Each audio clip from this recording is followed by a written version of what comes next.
Penguin Random House Audio presents The Guardians by John Grisham, read for you by Michael Beck. To James McCluskey, The Exonerator.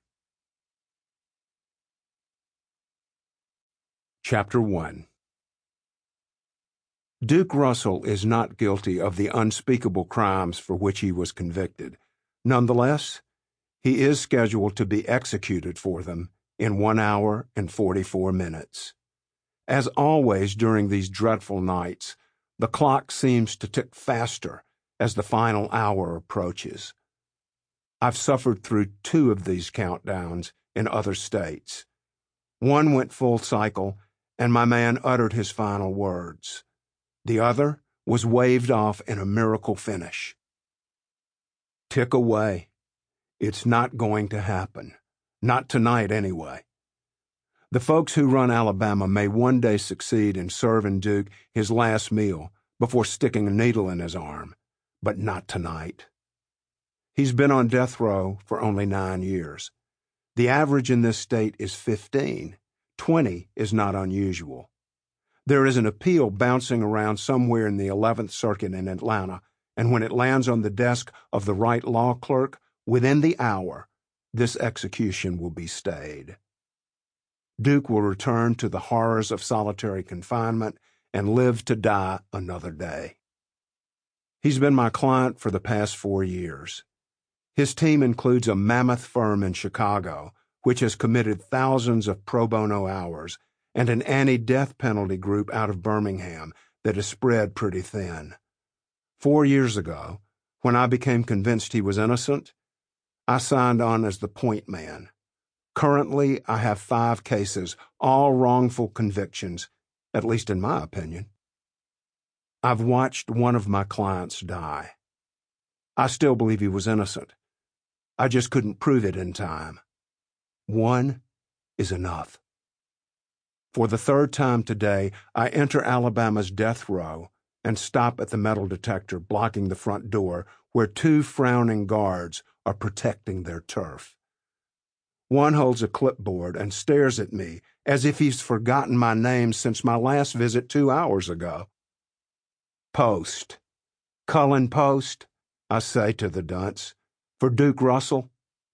He scans his clipboard as if it holds vital information, finds what he wants, and nods to a plastic basket on a short conveyor belt. In it, I place my briefcase and cell phone, same as before. Watch and belt? I ask like a real smart-ass. No, he grunts with an effort.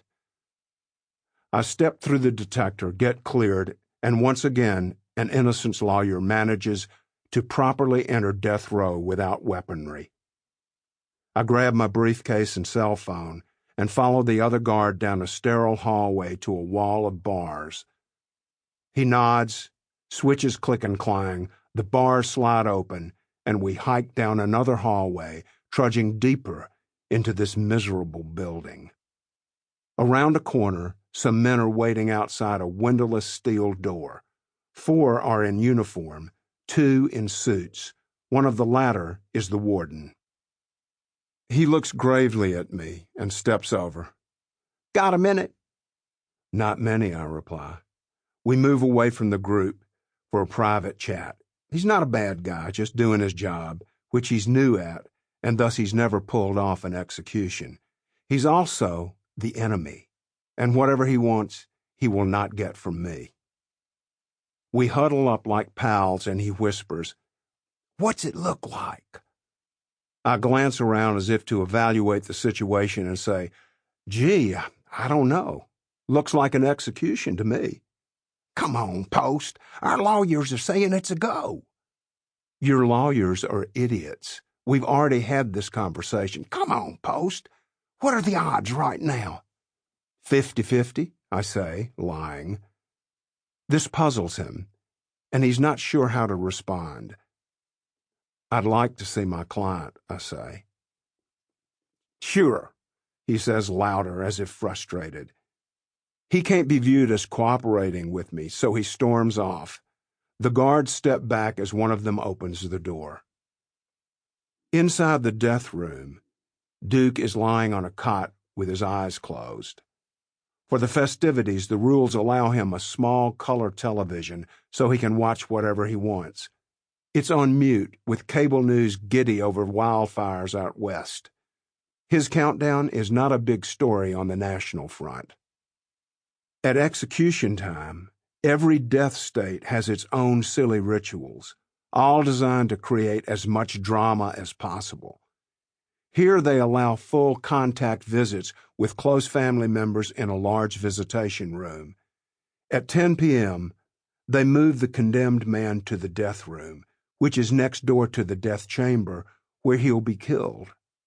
A chaplain and a lawyer are permitted to sit with him, but no one else. His last meal is served around 10:30, and he can order whatever he wants, except for alcohol. "How you doing?" I ask as he sits up and smiles. "Never felt better. Any news?" "Not yet, but I'm still optimistic. We should hear something soon." Duke is 38 and white, and before getting arrested for rape and murder, his criminal record consisted of 2 DUIs and a bunch of speeding tickets. No violence whatsoever. He was a party boy and a hellraiser in his younger days, but after 9 years in solitary, he has settled down considerably. My job is to set him free, which at the moment seems like a crazy dream. I take the remote and change channels to one from Birmingham, but I leave it on mute. "You seem awfully confident," he says. "I can afford to. I'm not getting a needle." "You're a funny man, Post." "Relax, Duke. Relax." He swings his feet to the floor and smiles again. He does indeed look rather relaxed, given the circumstances. He laughs and says, "Do you remember Lucky Skelton?" "No."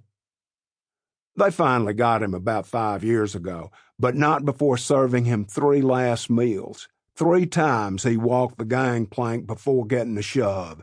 Sausage pizza and a cherry Coke." "And what did you order?"